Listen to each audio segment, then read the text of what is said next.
Assalamualaikum warahmatullahi wabarakatuh. Assalamualaikum warahmatullahi wabarakatuh. Assalamualaikum warahmatullahi wabarakatuh. Assalamualaikum warahmatullahi wabarakatuh. Assalamualaikum warahmatullahi wabarakatuh.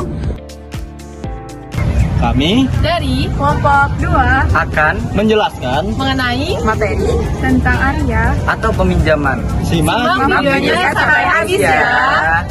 Secara bahasa, Arya diambil dari kata arah yang berarti datang dari dan pergi.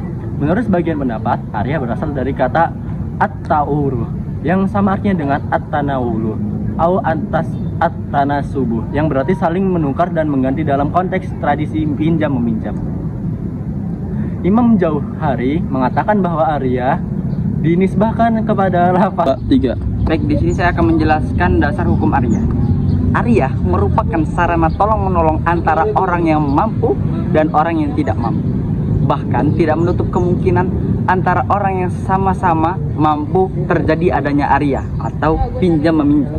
Adapun landasan hukumnya dari Nas Al-Qur'an, diantaranya Quran surah Al-Maidah ayat 2 yang artinya, dan tolong menolonglah kamu dalam mengerjakan kebajikan dan takwa, dan janganlah tolong menolong dalam berbuat dosa dan pelanggaran.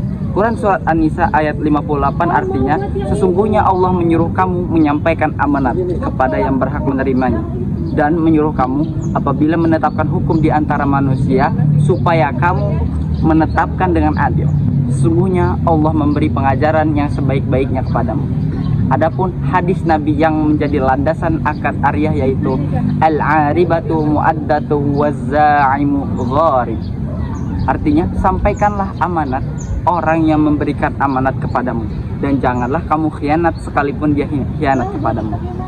Dan hadis yang kedua, mutallal ghaniyyu dhulamu fa idza tabi'u ahadukum ala maliyu falyata. Artinya, menunda pembayaran bagi orang yang mampu adalah suatu kezoliman, dan jika salah seorang dari kamu diikutkan kepada orang yang mampu atau kaya, maka terimalah hiwalah itu. Hadis riwayat Bukhari dan Muslim. Hadis Nabi yang artinya barang pinjaman adalah benda yang wajib dikembalikan. Hadis riwayat Abu Daud. Pembayaran pinjaman. Setiap orang yang meminta sesuatu kepada orang lain berarti pinjam memiliki utang kepada yang berpiutang. Setiap utang wajib dibayar, sehingga berdosalah orang yang tidak mau membayar utang.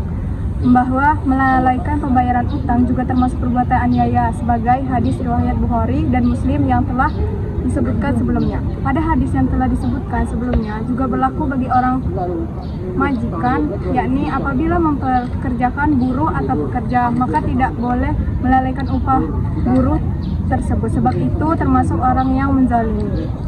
Adapun dalam hal melalaikan bayaran dan sejumlah pinjaman diperbolehkan asal kelebihan itu merupakan kemauan dari yang berutang. Hal ini menjadi nilai kebaikan bagi yang membayar utang. Melebihi pinjaman tidak dilarang, sebab Rasulullah SAW bersabda, berutang hewan, kemudian beliau membayar hewan itu dengan yang lebih besar dan tua umurnya dari hewan yang beliau pinjam. Kemudian Rasulullah SAW bersabda, orang yang paling baik di antara kamu ialah orang yang dapat membayar utangnya dengan lebih baik. Hadis riwayat Ahmad. Jika penambahan tersebut dikehendaki oleh orang yang berutang atau telah menjadi perjanjian dalam akad perutangan, maka tambahan itu tidak halal bagi yang berpiutang untuk mengambilnya. Rasulullah SAW bersabda, tiap-tiap piutang yang mengambil manfaat, maka itu adalah salah satu cara dari sekian cara atau riba. Hadis riwayat. Kemudian meminjam pinjaman dan menyewakan. Menurut Hanifah dan Malik, bahwa peminjam boleh meminjamkan benda pinjaman kepada orang lain sekalipun pemiliknya belum mengizinkan, jika penggunaannya untuk hal-hal yang tidak berlainan dengan tujuan pemakaian peminjaman. Menurut Hambali, peminjam boleh meminjamkan barang pinjaman selama peminjaman berlangsung, kecuali jika barang tersebut disewakan. Sedangkan menurut Hanabilah, haram hukumnya menyewakan barang pinjaman tanpa seizin pemilik barang. Jika meminjamkan pinjaman kepada orang lain, kemudian rusak di tangan kedua, maka pemilik berhak meminta jaminan kepada salah seorang di antara keduanya.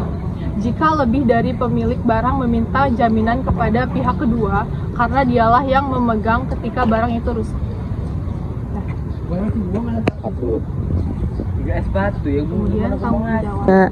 Kemudian tanggung jawab peminjam. Bila peminjam telah memegang barang pinjaman, kemudian barang tersebut rusak, maka ia berkewajiban menjaminnya, baik karena pemakaiannya yang berlebihan maupun karena yang lainnya.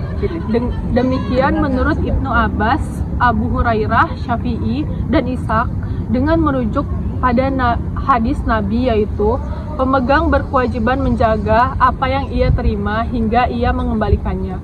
Sementara para pengikut Imam Hanafi dan Imam Maliki berpendapat bahwa peminjam tidak berkewajiban menggantikan barang pinjamannya, kecuali karena tindakan yang berlebihan, karena Rasulullah SAW bersabda, pinjaman yang tidak berkhianat tidak berkewajiban mengganti kerusakan.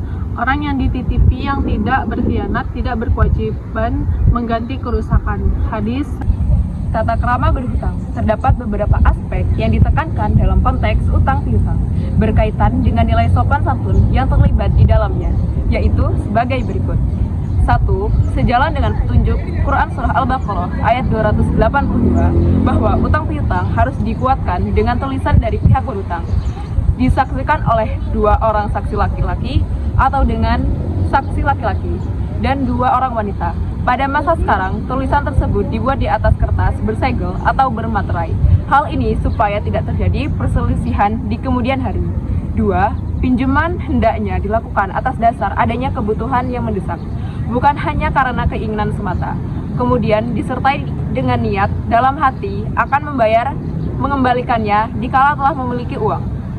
3. Pihak berpiutang hendaknya berniat memberikan pertolongan kepada pihak berutang. Bila yang meminjam tidak mampu mengembalikannya, maka yang berpiutang hendaknya memberikan tenggang waktu atau dapat pula memberikan solusi dengan mencicil pinjaman, atau kalau perlu dapat membebaskannya.